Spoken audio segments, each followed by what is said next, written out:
Good morning, Vietnam. Yeah, exactly. Um, so, all right.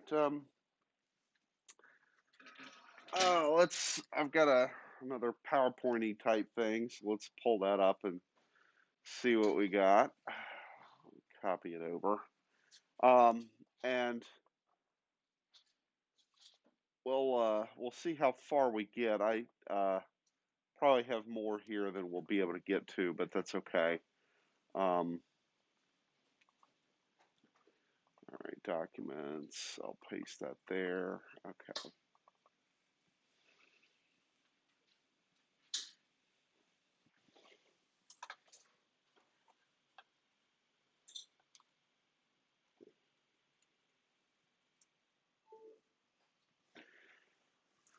All right, so we're going to talk about floating point numbers from IEEE 754. So um, those of you who took 101 with me in the recent past, we talked about floating point numbers. Um, well, I guess, who was in 101 with me last fall? Yeah, okay. So we talked about floating point numbers, but I don't think we talked about the hidden one. Okay. So this part of it'll be slightly new. I've revised, excuse me, I've revised the way I do floating point in 101 because of what we're about to hit. Okay, so we, oops.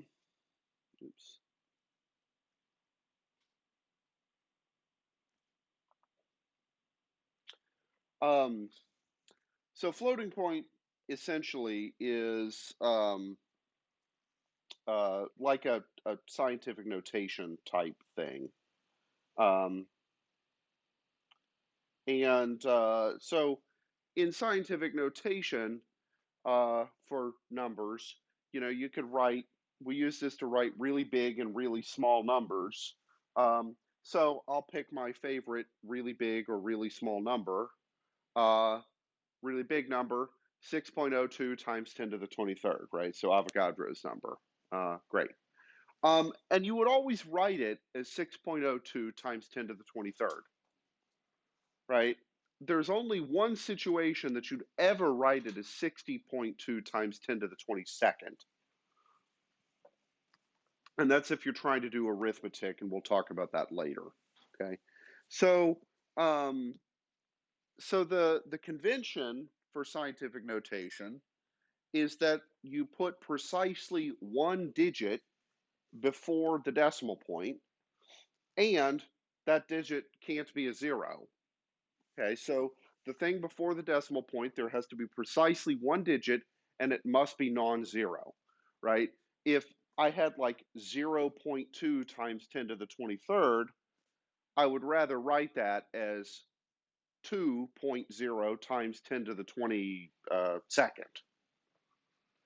right? So I can always shift the exponent up or down in order to make a number fit this form. Okay, does that make sense? Right. Now, of course, this is in base 10, just sort of normal arithmetic, and you guys all took chemistry in high school, I'm sure. So Avogadro's number is, I'm sure, not a shock to you, right? You can, of course, do this for really small numbers. So, like anybody take physics, uh, the capital G, right? The universal gravitation constant is like something something times 10 to the minus 18th or something ridiculous, right? So, um, so there's no rule, of course, that the exponent can't be negative. And of course, the number itself could be negative, and that we indicate by just putting a minus out front, right? No shock there. Okay, so the question is, how do we do this in binary? And then, therefore, how do we encode it on a computer? Okay. Uh, One piece of terminology is uh, we say decimal point for the dot, right? But what about if we're not working in base 10 anymore? Well, it's kind of unfair to call it a decimal point because decimal is a base that's very base tenist, right? No? Huh? Yes, exactly. It's anti other bases, and we have to be accepting of all bases here, right? No? Okay, so instead of decimal point, we'll call it the radix. Radix is the um, means root. Um, Makes sense. Okay, so it's from a Latin word that is related to a Greek word um, the that means radish. Okay, and if you think about what a radish is, right, it's kind of a root vegetable type thing. So um, anyway, okay, so that's what we'll call the decimal point. Anytime we're talking non-base 10, we'll call it the radix. Okay, good. So um, here's something that we get that's really cool. In binary, if we say that the character or the digit before the radix has to be a non-zero digit, well, we only have two digits, 2 bits, right? It could either be a 0 or a 1. But we said it can't be the 0, and therefore, what does it have to be? The 1, okay?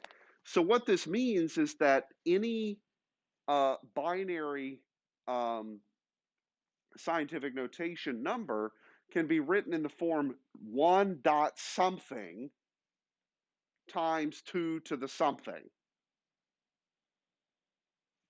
Okay. The one exception to this would be obviously the number 0, because it's not 1 point something, right? It's just 0. But what do you guys guess that the encoding for 0 will be? How about a big old pile of zeros, right? That makes sense. Okay, so technically 0 is an exception to this rule, um, but it's sort of an obvious exception. Okay, so what this means is that our number, um, so if we write something, then all we have to encode is the stuff that comes after the radix. We don't need to encode that 1 because it's assumed that it's going to be there, right? So we get basically a bit for free out of this, which is kind of nice. Okay, so um, this is the thing that I didn't do in 101 last fall or any semester previous to it, is to talk about that hidden 1 is the one that like you don't have to encode. Okay, so when we talked about it, what that meant is that the mantissa had to start with the 1. That requirement no longer applies. Okay, because the 1 is the hidden part. Um, so what we get is basically an extra bit of precision out of this. Um, so we get 24 for the price of 23, basically. Okay. All right. So does that make sense? That we don't have to encode the 1 that's in front there because it's always there. Okay. Now I say this is for quote normalized numbers. Uh, there are denormalized numbers, and we'll talk about when we need those in a minute. Um, but for most of the time, for things that are ordinary, friendly, it'll be like that. Okay, and the way we decode this sort of thing is, well, I have some bit pattern, so I call it here just WXYZ, and think of W, X, Y, and Z as each being either a 0 or a 1, just whatever. Um, and then the way we decode this is, well, the W is in the 1/2 position, the X is in the 1/4 position, and so on. And then the exponent tells me how many positions to shift the radix to get my number out of it. Okay. So in the same way that, like, what does 6.02 times 10 to the 23 mean? Well, it means take 6.02, take that decimal point, and do what with it?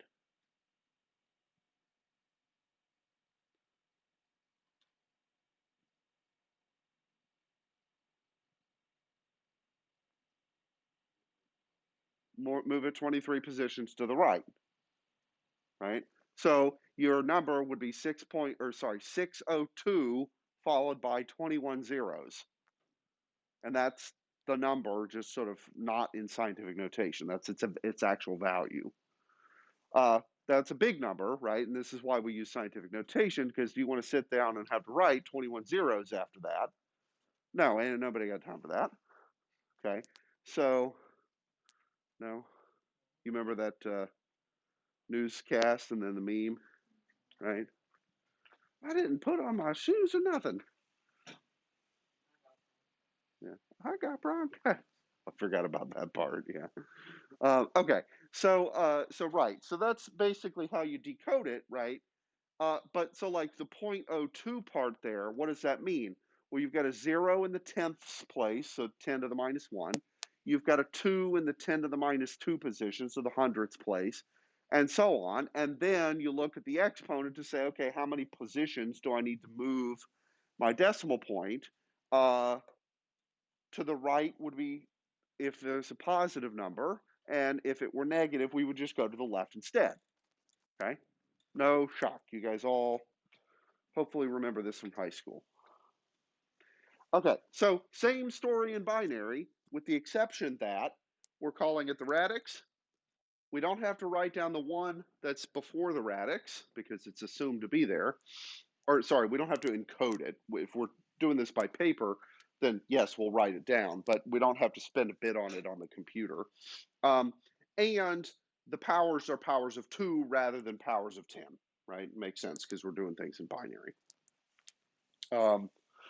And conceivably, we could do this in any base that we wanted, but obviously base 2 is the one that's relevant to computer situation. So the Soviets actually did build a computer that was a base 3 computer at one point. I have no idea how it worked, but they did it. I think Russians have base 3 computers. Not currently. Not currently, but used to have. Yeah, they did at one point. Now how they did it?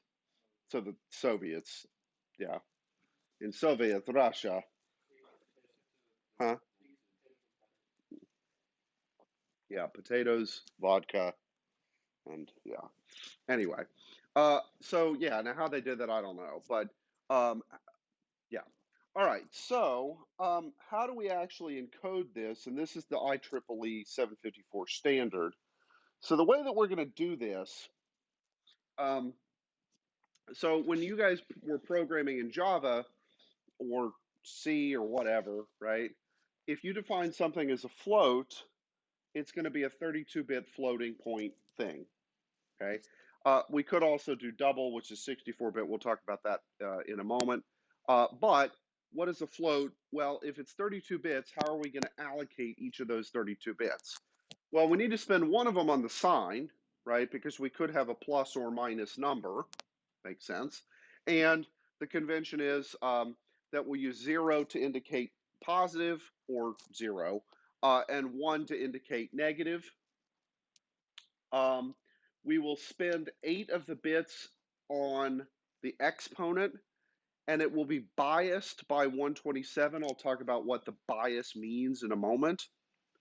And then the 23 bits on the mantissa, and the definition of the mantissa is it's all the stuff after the radix. Okay, so the 1 point blah blah blah, the blah blah blah is what we'll call the mantissa. Sometimes sources will call that the fraction or something else, but I like the word mantissa, so we'll just stick with that. Okay. It's an uncommon word to use. Okay, the bias means that the exponent will look 127 bigger than it actually is. Okay, so let's say that you wanted to have the exponent 0. Okay, so like the number 1 would be 1 times 2 to the 0. Okay, then what you would actually encode as the exponent is 127, even though the exponent is actually 0. Okay, so it will look a little deceiving But that's just the convention. And the reason for this is it makes it easy. It means that the exponents, well, okay, so let's think about it. The exponents could be plus or minus, right? Theoretically, right? So how do we, and they're integers too. How do we encode integers? We, yeah, that's the usual way we do it is in two's complement, okay? Do we have to do it in two's complement? No. We certainly could come up with another system. And for circuitry reasons on the exponent, it's actually easier to not do it in two's complement, okay? Because it means that it'll make it easier to determine which exponent is larger if we do it with this bias scheme instead of in two's complement. So that's a little funny that we don't actually use two's complement here, but that's A, the standard, and B, it makes sense from a circuit level standpoint, which we'll talk about later in the semester. Okay, I should say the bias, it's 127 for 32-bit. You go up to 64-bit and the bias is a different number, okay? Same thing in 8-bit, the bias is 3. Okay, no, nobody actually uses 8-bit floating point, but yeah, okay. All right, so let's take an example. Let's just take the number 2.5, right? So the first step is just let's write this in binary. Well, what is 2 written in binary? 1, 0, right?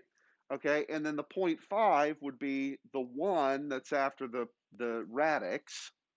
Okay, so 2.5 I could write as 1, 0 radix 1 times 2 to the 0. Okay, good? Yeah, so that's just writing it in as if we did everything in binary instead of base 10. Gucci or Prada?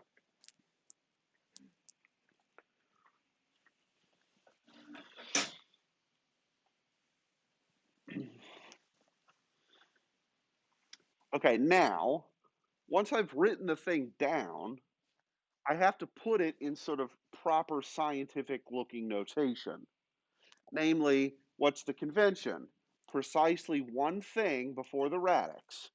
And what does that thing have to be?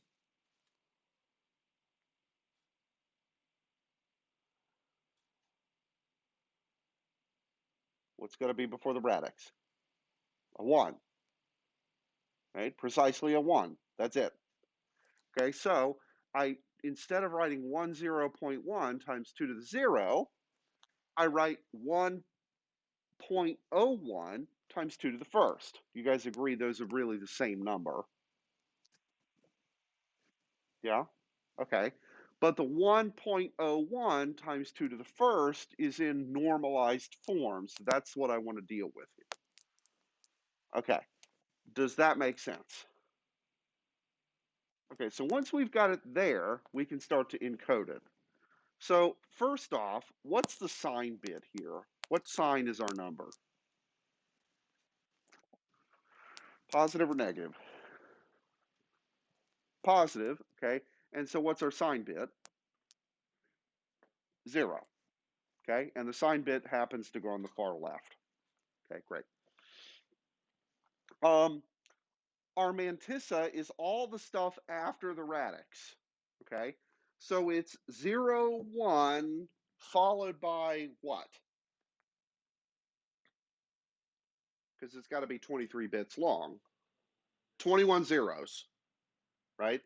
So I don't have to write them or type them by, if I'm writing this by hand, but if we're going to encode this on the computer and I say I'm using 32 bits, well, damn it, I have to use 32 bits. Okay, so the mantissa here is 0, 1, followed by 21 zeros that I didn't write, but they should be there. Okay, is that all right? All right, what about the exponent? What's the exponent look like it should be? well, okay, just what is the exponent numerically? It's 1, right? How do I encode that? Well, I need to take into account the bias. So my rule of thumb here is, right, the exponent always looks 127 bigger than it actually is. So if the exponent's supposed to be a 1, what we should encode is actually 128, which is 1 plus 127, right? Yes? We? No. Okay. So that means our exponent is going to be 128. That's actually what we encode. And what is 128 encoded as 8 bits? It's that.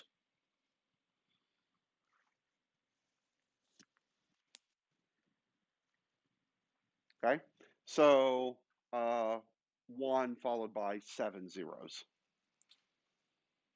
Does that make sense? We? No.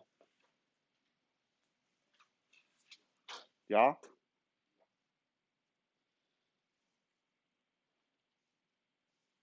We're missing 2 people.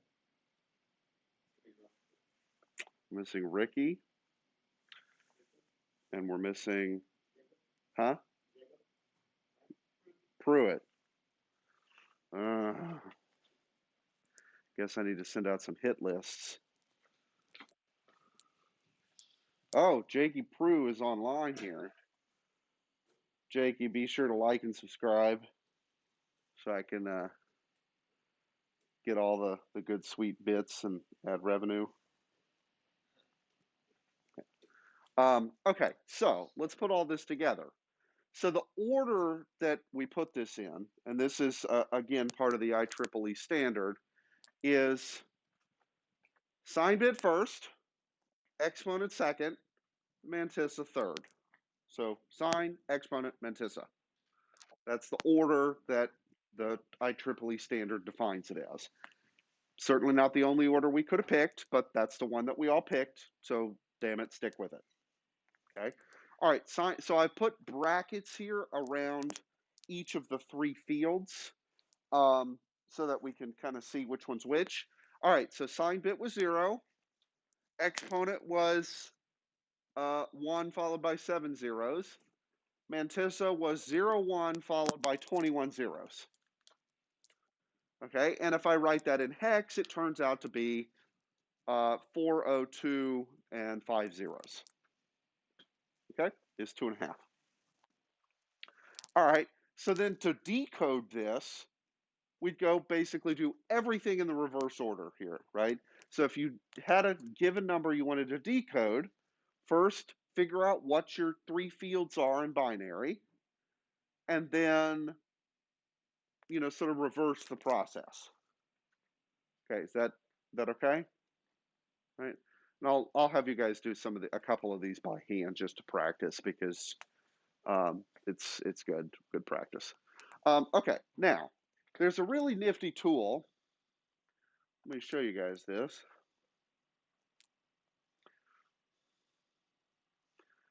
So now normally if you Google for float toy, you're going to get like inflatable things, but and we will here. Oh, so it's the 3rd hit on DuckDuckGo. Okay, so this is called float toy. And this was written by a guy named Evan. I don't remember his last name. Actually, a friend of mine used to work with him. So, yeah, thought that was kind of interesting. So what this does is it basically gives you a little toy, right, for playing with and or checking that your decodings or encodings are correct. So the fields are color coded, sign bit blue, exponent green, mantissa red, and then it sort of writes the decoding for you. And when you first load the page, it shows you the encodings of pi in, or approximations of pi, I should say, in 16-bit half precision, 32-bit floating point, and 64-bit double precision. there's not really, I don't think we're going to need to talk about 16-bit half precision for much. Um, but that sometimes is actually used in like doing like graphics card, like deep learning, and I don't think Bitcoin mining and stuff uses it, but um, yeah. Which, speaking of which, did I tell you guys about? Uh, some of you have stopped by my office in like a week ago, and I had these bulky looking computers sitting around, and I'm trying to find the other two or three. We're not sure exactly how many there are. None of the alums seem to remember, aka are pointing fingers at each other, like, well, he was president after I was, so he should know. And yeah. Anyway, I know exactly what happened. These machines walked off campus at graduation for somebody, and we'll never see them again. Anyway, turns out that a couple years ago there was a clandestine Bitcoin mining operation going on in the basement of Martindale. Yeah, which I thought was pretty hilarious. So, huh? Exactly. That's the only reason it would be economical, right? You're using somebody else's electricity. But was it last year? Okay.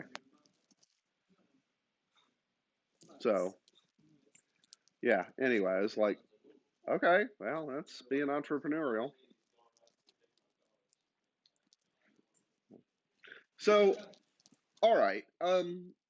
So one thing that's kind of interesting here is it shows you how precise you can get pi, or not precise, as the case may be, depending on your the number of bits you're choosing to use here.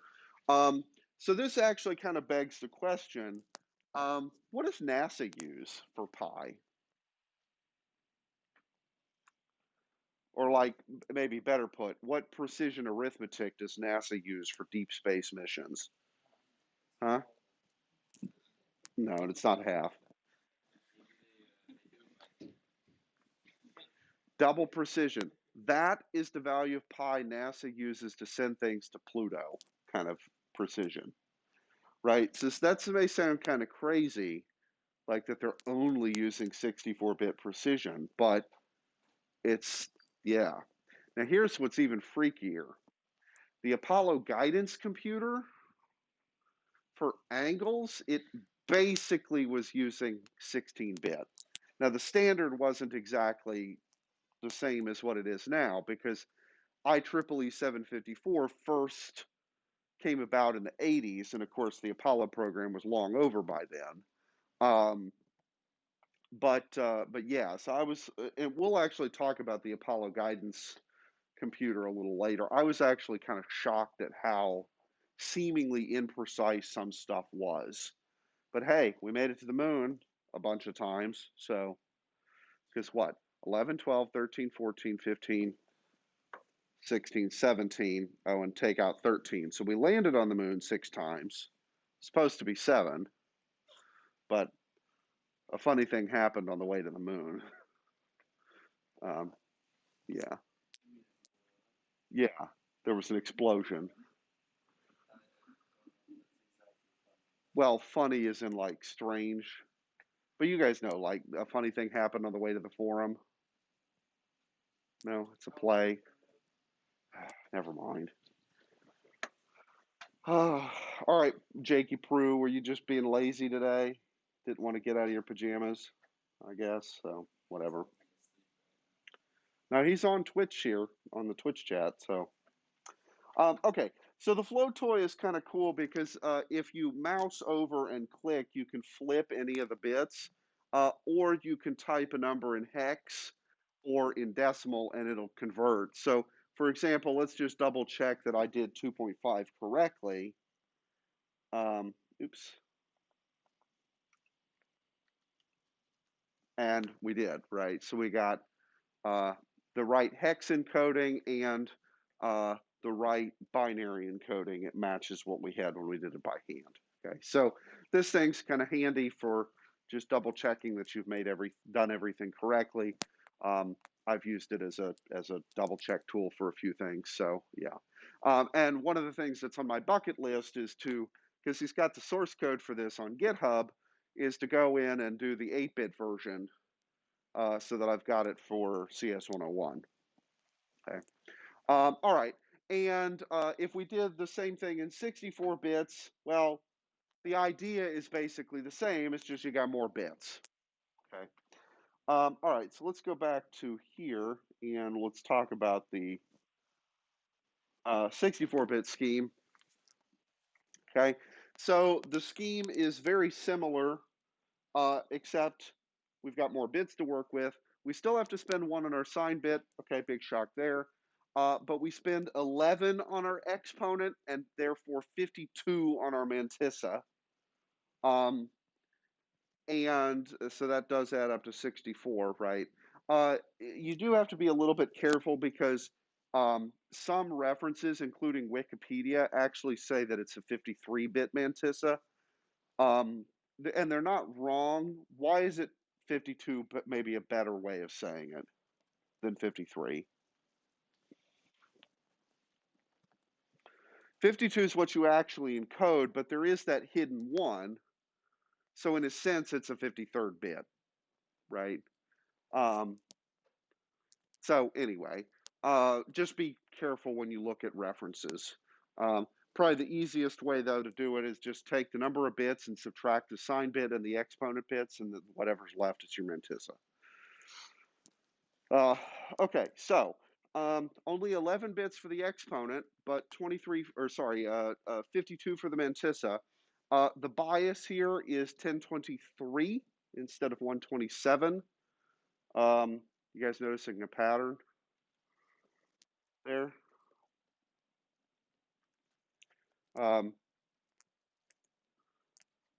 Because what's 2 to the 10th?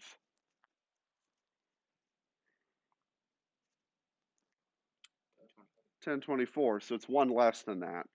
Okay, now how did I get 10? I took my exponent. How many bits do I have? 11. Take 1 away, do 2 to that thing, take 1 away, and that's your bias. Okay, or you just memorize it because, of course, these are really the only two standards we'll use is 32 and 64-bit. There is a 128-bit standard for doing super high precision stuff. The only time you would need that level of precision is if you were like trying to model the universe or the galaxy or something. So yeah, we won't have that problem. Okay, so great. So let's talk about how we do arithmetic with these things. All right, so the problem I want to do is let's do 2.5 plus 1.5. And shockingly, what answer should we get? How about 4, right? Okay, so the first step is, how are each of these encoded? Well, we already know how 2.5 looks. Its exponent is 128, which counts as 1, right? Remember, it looks bigger than it is. Its mantissa is 0, 1, followed by a bunch of zeros. So I'm just going to write dot to dot when there's just a big crap ton of zeros. Then we can do the same thing for 1.5, and it shouldn't take too much to see that its exponent is 127 and its mantissa is 1, 0, and then a crap ton of zeros. Okay, so what we basically have to do is this would be like the situation if I wanted to add 6.02 times 10 to the first plus 3.5 times 10 to the 0. Can I just add them directly? No, because the exponents don't match. Right? If the exponent on the, like, let's say instead of 3.5 times 10 to the 0, I had 3.5 times 10 to the 1, could I just add them? Yeah. Okay, but I can't because they're not like that. So what's the solution? Make one of them like that. Okay, and we'll call this process denormalizing. Okay, so how would I denormalize here? I would say, okay, I will, well, all right, so let me back up. I need to futz with the exponent of one of the numbers. Futz is a technical term, right? So 6.02 times 10 to the first and 3.5 times 10 to the 0. Which of those two numbers is larger? How do you know? I mean, other than not being idiots, right? How do you know? Its exponent's bigger. Done, right? And if the exponents were the same, then you would look at the two numbers themselves, right? But in this case, we know that the first one is bigger because it has a bigger exponent. Okay, so when we denormalize, let's think about this carefully. Which number is sort of more important, the bigger number or the smaller number? Okay, the bigger number has more significance, right? So like, let's say, for example, I had the number 3.14, and I tell you, you got to get rid of a digit. Would you rather get rid of the 4 or the 3?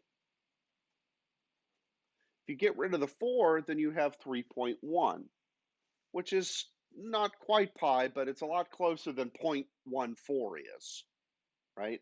So you would want to, if you're going to lose precision, you would rather lose the precision at the small end rather than the big end. Okay, does that make sense?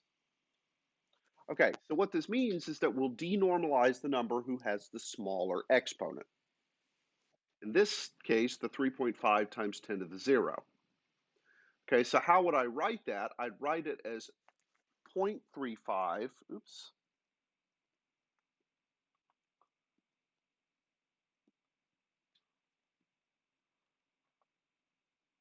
Okay, so here I'd write it as 6.02 times 10 to the first plus 0.3, well, let me put a 0 in front just so it's easy to see.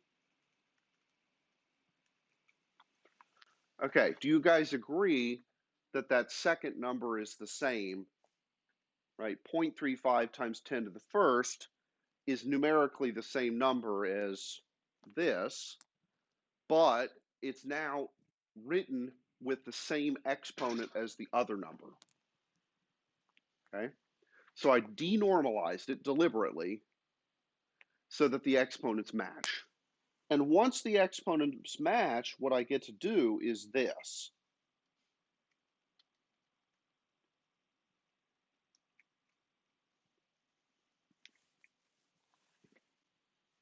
Right? If the exponents match, can't I, oh, not times 2, sorry. If the exponents match, can I factor that term out? Right, so I'm sort of thinking about this algebraically.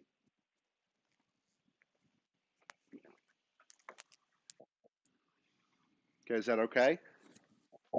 Okay, and then once I've factored, if you will, all I got to do is add these two numbers together, right? So what's 6.02 plus 0.35? 6.37 times 10 to the first. And then is that number in normal form? The result? Yeah, so we're Gucci. Okay. But like, let's say, for example, I doubled 6.02, then I'd get 12 point something, and then I would have to renormalize the answer. That didn't happen here, but it will in the next example. Okay. So does that kind of make sense? So we'll take the smaller number, make its exponents match the bigger number, then add them, and then possibly, if necessary, normalize the result. Okay, Gucci or Prada? Gucci. I see one Gucci. Is okay? Yeah. All right. So, yes.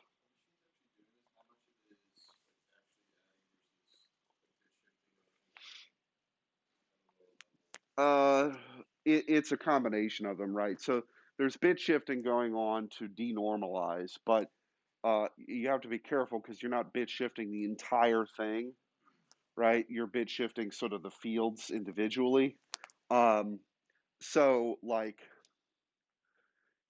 a floating point unit is going to take the full encoding and split off the various chunks and then do bit shifting and adding or possibly subtracting, right?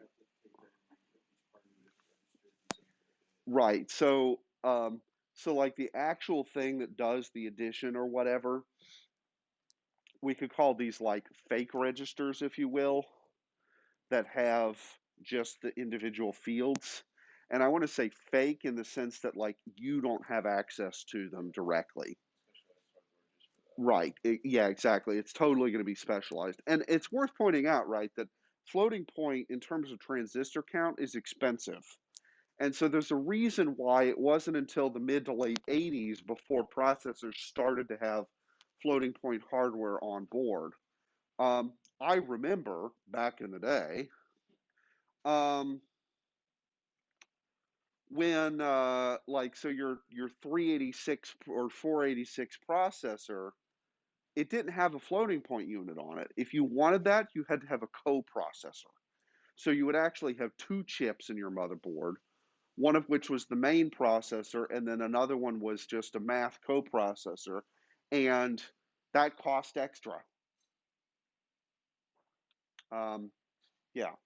Um, Now, starting, I think, with the Pentium on the Intel side and other sort of processors of the uh, late 80s, early 90s kind of era, um, did start to include the floating point hardware on board the main processor, so it wasn't a separate chip.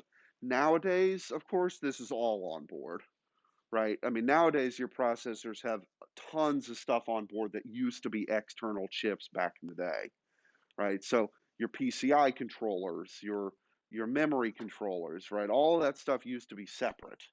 Um, and but the chips have become more monolithic to some extent.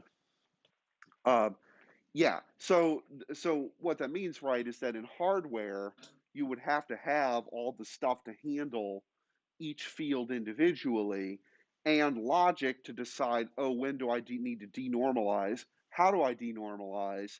How do I put the stuff back together? How do I renormalize so that I can spit out a 32-bit answer to the processor? Um, yeah. Okay. Um, okay.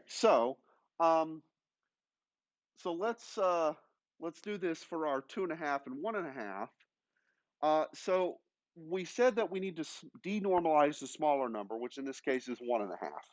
Okay. And so how is it written? Well, it's 1.1 times 2 to the 0. Okay. So I need to denormalize it by increasing the exponent by 1. And that means that I'm bit shifting the 1 point blah, blah, blah, one spot to the right. So I would write it as 0.11 times 2 to the first. Okay, in denormalized form. Right? So that's the same idea as what we did with the previous example in base 10. Okay, so what I've done is I've changed 1.1 times 2 to the 0 into 0.11 times 2 to the first. Okay, does that make sense? Same number. Um, yeah. All right, now, I should point out here, how many bits follow the radix if we're doing this in 32-bit? How many bits do we have for our mantissa? 23. Okay, so in this case, we've got a crap ton of zeros to the right. But what about if that 23rd bit all the way down to the right was a 1, and I shift everything one spot over? What happens to him? Gone, right? This is called a truncation error. Um, and so you would lose precision there. But which end would you rather lose the precision at? The small end or the big end? The small end, okay? And so it happens, and there's nothing you can do about it. At some point, you will lose precision. them's the breaks. Okay. Now, for the purposes of some of the programs we'll be writing, it won't be an issue, but yeah, okay. So we've got our second number denormalized to 0.11 times 2 to the first. Okay, that means that we can now add like we did before, right? So our two numbers were 1.01 times 2 to the first, that was 2.5, and the second number is 1.5. And since the exponents match, I can factor. Okay, and now I just need to add 1.01 and 0.11. Okay, so I do that, what do I get?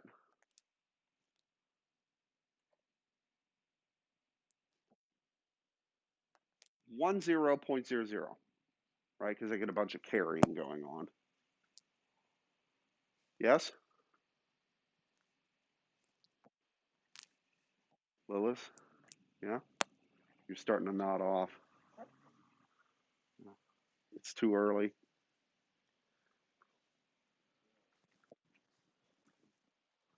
Okay, 10.00 times 2 to the first. Mr. Ramsey, you don't seem convinced. Uh-huh. Your eyes don't work well and 8 in the morning. But look, now the sun's up, it's actually really beautiful out. Blue skies? 33 degrees. Huh? Actually, Yeah, it's 3 degrees. 3. No. Oh, you do have a sunspot. Yeah. Yeah. All right. So 10.00 times 2 to the first. Okay, what's the problem with that quote answer? How many things are before the radix? How many things should there be before the radix? So what do we got to do? We got a bit shift. And so instead of 10 or 10 times 2 to the first, I'll write it as 1 times 2 to the second. Okay, so what's my exponent? 2. How do I encode that? I actually encode 129, right, because it's 127 too bigger. What's my mantissa? All zeros in this case, so 23 zeros. And our exponent, we said, counts as 2, but we actually encode 129. And what's our sign bit? It's positive in this case, so 0. All right, so in 32 bits, our field is therefore 0 for the sign, the exponent's 129, and the mantissa is all zeros, and in hex, that's 40800000. Okay, and then we'll go over to float toy and make sure I didn't screw it up. Okay, so does that make sense? Oui ou non?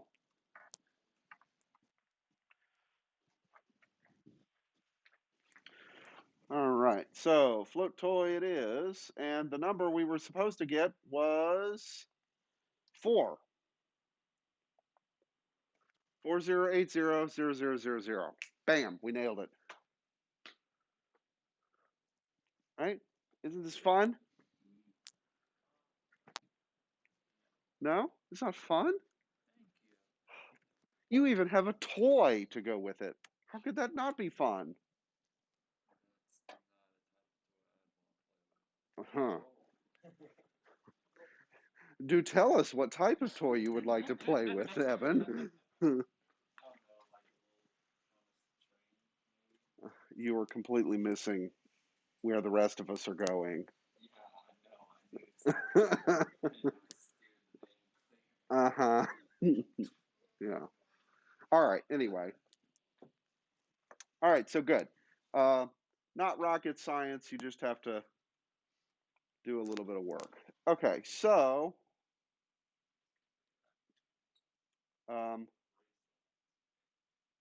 oh, there they go. I'm like, where the hell are the rest of my slides? Okay, good. Now, what's the whole point here? Well, we want to do this on the machine, right? This sort of stuff. So we have to talk about the architecture as to how it handles all of that stuff. So, in addition to the 32 X registers, there are also 32 V registers, V for vector, okay? And they're all 128 bits wide, which is pretty honking, okay? Now, within that, D for double is the lower 64 bits. S for single is the lowest 32 bits. H for 16, or half, is the lower 16 bits. And 8 for byte is the lowest 8 bits, okay? And so the V registers can actually get carved up in ways a little different than the X's and W's were, which we'll see when we talk about Neon and SIMD, which is sort of some advanced arithmetic stuff. But for our purposes right now, for just doing regular old arithmetic, think of it as you have the D and the S registers, and the Ds are like X's, they're 64 bits, and the S's are like W's, they're 32 bits. So what's the difference? What gets put into X and W registers? What kind of data? Well, let me rephrase. If you want to do integer arithmetic, where do you put the numbers? In either X's or W's, depending on the size, right? If you want to do floating point arithmetic, where do you put the data? In either S's or D's. And the S and D's are physically separate from the W's and X's. Okay, so it's an entire new bank of registers to play with. So you can be using X0 for one thing and D0 for something else, and they're totally different. Okay, so you've got 32-bit floating point registers to work with. And also, unlike the W and X registers, none of them have special purposes. Okay, so remember, like X29 and X30 had special purposes for like stack pointer and frame counter and link register and all of that jazz, right? There's no such thing with the floating point stuff. So you get all 32, do whatever you want with them. Okay? Question? Pregunta and or Fragen? No? Okay. So for now, basically, don't worry about the B, H, or V. We'll really be concentrating for now and for probably most of Thursday on the S and the D's, and that's it. Okay? And the only difference there is S for single precision, D for double precision. That's it. Okay, so if you want to do things in 32 bits, great. If you want to do them in 64 bits, also great. And you use S or D appropriately. Okay, so there's the registers. How do we get stuff into them? Right? Well, how did we get data into an X or a W register? What were the different things that we had at our disposal? We had load register, so LDR. Okay, what did that do? That took something from where and put it where? So LDR did what?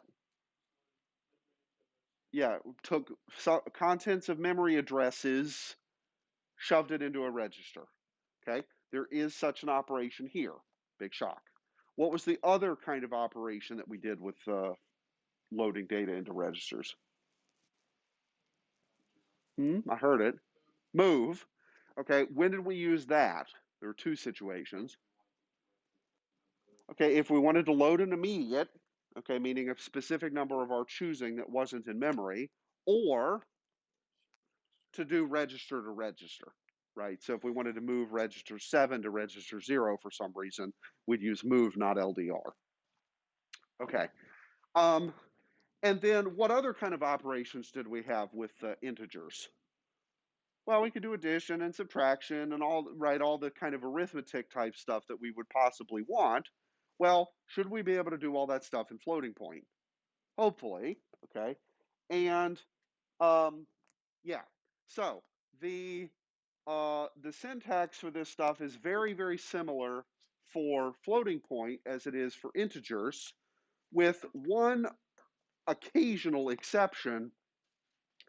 A lot of the floating point operations are the same, except they have an F at the front for float. Okay, not all of them though. The LDR one doesn't, but um, yeah. So uh, although it technically is a different operation, but yeah. So these operations look almost identical to their integer counterparts. Okay, what's the difference though? Two differences. Sometimes we have an F out front, okay, and also um, S versus D, okay, and you have to be careful with S versus D the same way that you were careful with W versus X, right? If you loaded 2.5, or sorry, you can't do that. If you loaded 7 into W0, that was different than loading 7 into X0,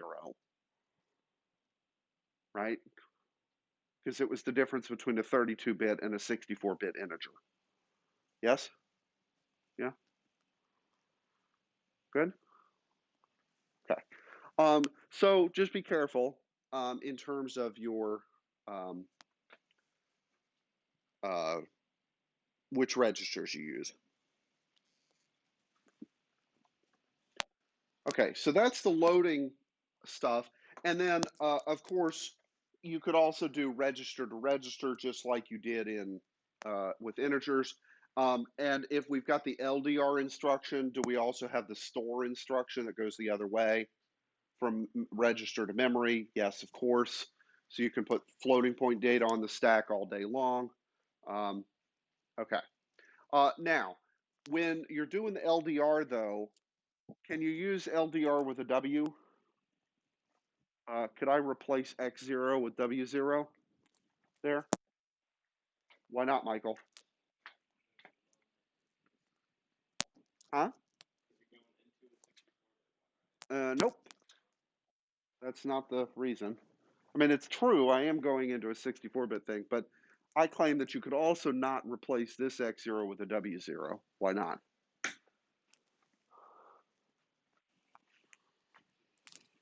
It's a 64-bit address space, right? So, damn it, you have to use 64 bits for an address, right? Because remember, what's X0 bracket mean?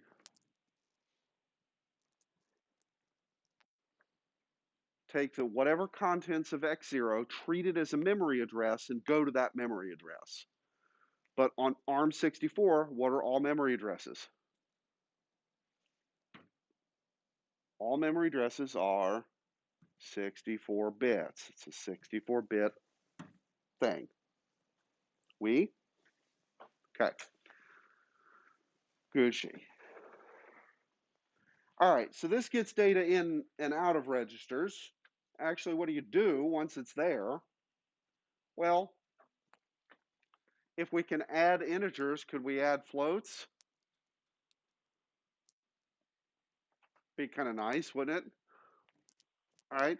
And so most of the addition and subtraction and stuff, versions of the integer operations exist. For the most part, you just throw an F out front of the mnemonic and just use either S's or D's as appropriate, and that's that, right? So if you want to do floating point add of, say, D1 and D2 and put the answer, oh, that should be a D0 there. I'm sorry. Let me go fix that.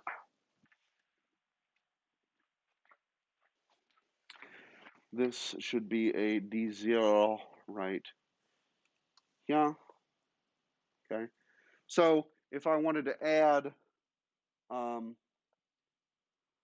D1 and D2 and put the answer in D0, well, that's almost exactly the syntax that we had for, uh, excuse me, for integer addition. It's just that it's fad instead of add. Okay. Is that all right? Oui ou non? Oui, très bien. All right. Well, we talked about fused multiply add, right? And there is such an operation there for floats. It's called fmad instead of mad, right? And the syntax is exactly the same thing. Where is it going? What do you add? What are the two dudes that get multiplied? In that order, okay?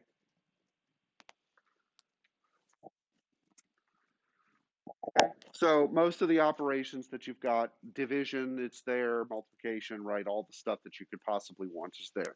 There's also some other things that weren't relevant in the case of integers. For example, square root. There is an inbuilt operation to do that.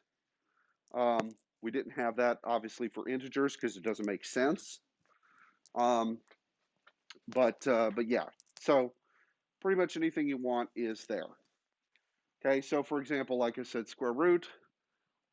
Comparisons work similarly. We can compare two S or D registers or compare against an immediate, right? So we did plenty of this where we did compare W0, W1, right? And then use that to branch as appropriate. Yes? Well, we can do the same thing here,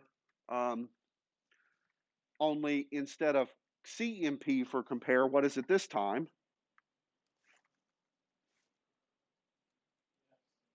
FCMP. So it's floating point compare.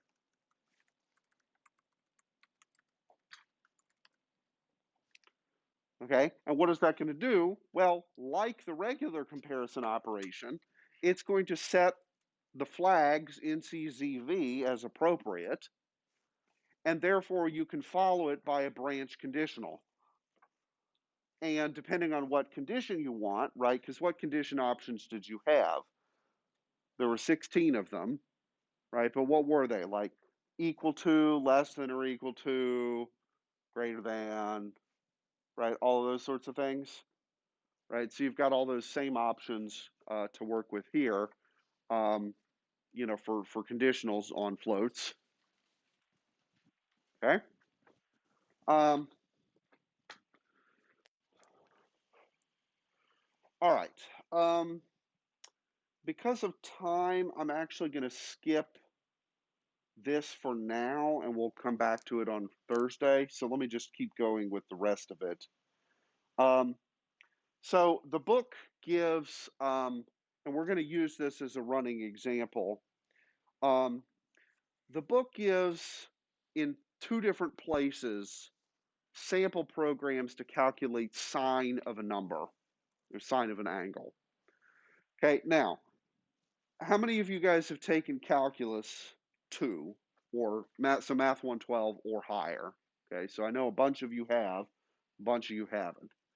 All right, well, what's one way to do approximation of functions if you don't have a built-in magic thing that does it? Taylor polynomial, right? I know, Porter. It was so painful, wasn't it? You weren't a fan of them? Well, good news. You don't have to find them anymore. You just have to use them. Okay. But so what we could do is we could use a Taylor polynomial of whatever degree we decide for sine of x and use that to compute sine of x for given x. Okay. Now, those of you who have had calculus, what possible problems could we have here? So to do a Taylor polynomial, what do we need?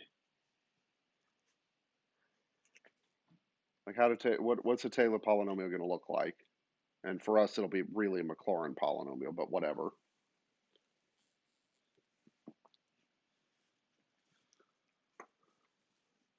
I'll take coefficients for 500, Alex.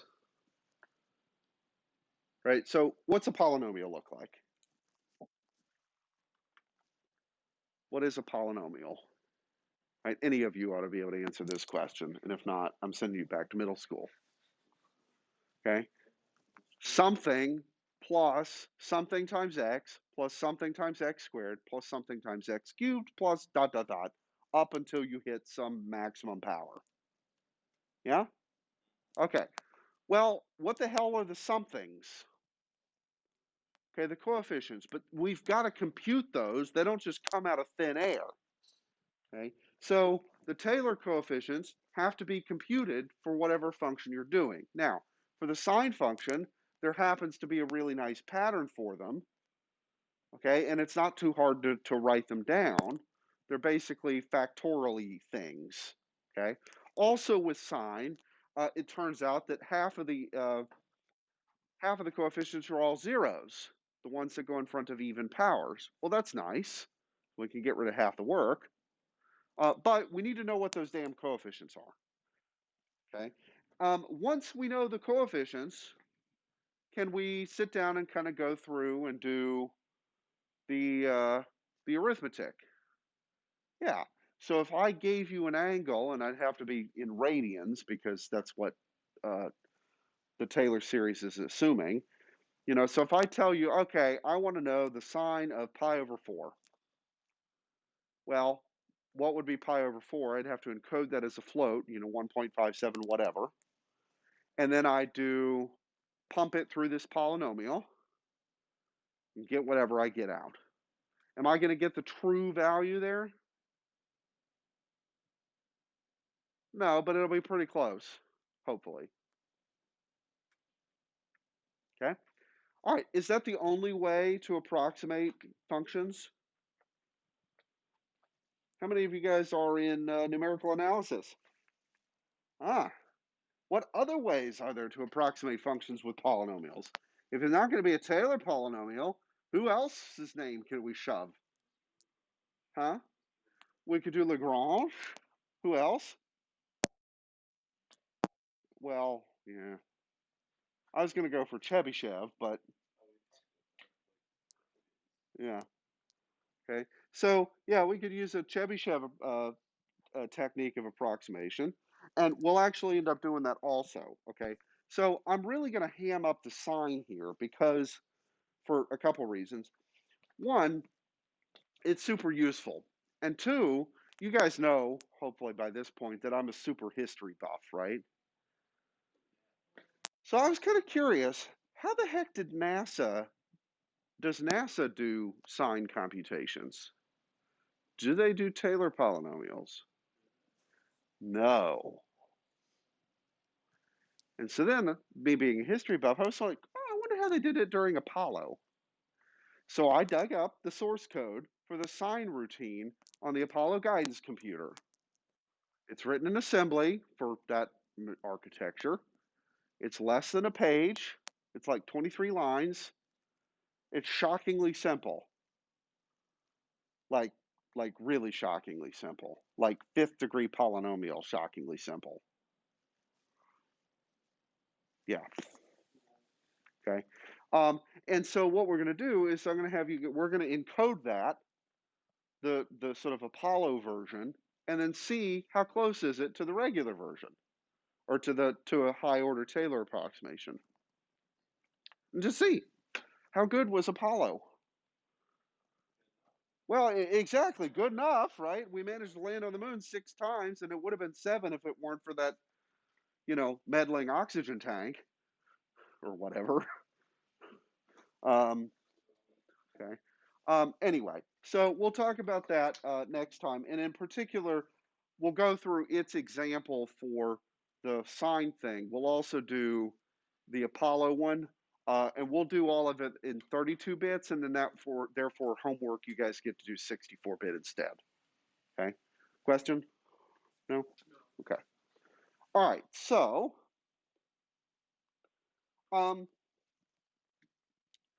let's talk about some voodoo. Well, what happens if you want to compute the square root, but you don't have a square root computer? Well, if you don't have a magic polynomial, what's another technique? Okay.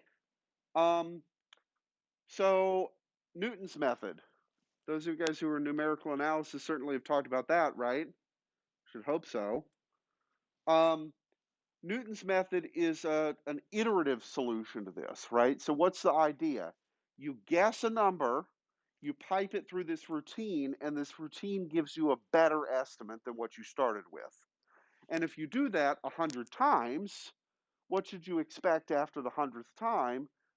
That the estimate that's produced is probably pretty dang good, right? The trick is coming up with the initial guess. So, this technique, let's say I want to do the square root of, oh, and I have made a typo here. This should be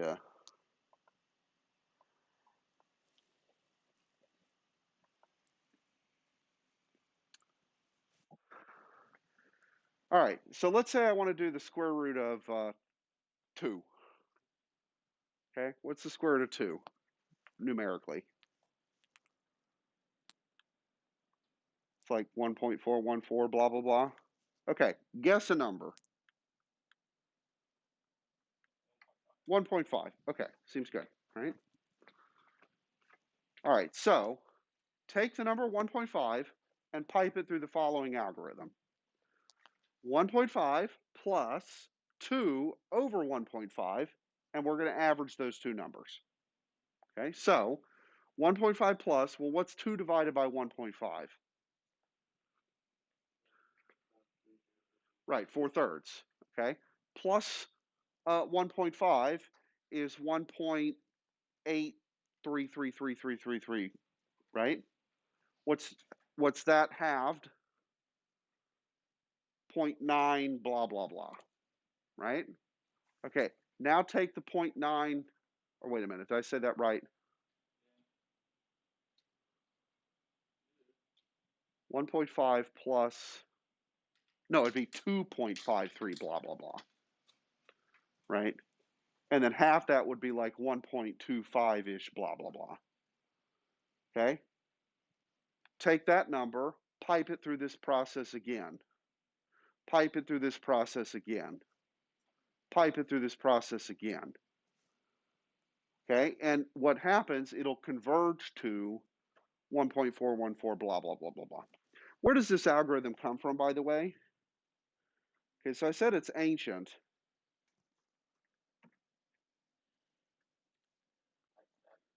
Oh, way before him, bro.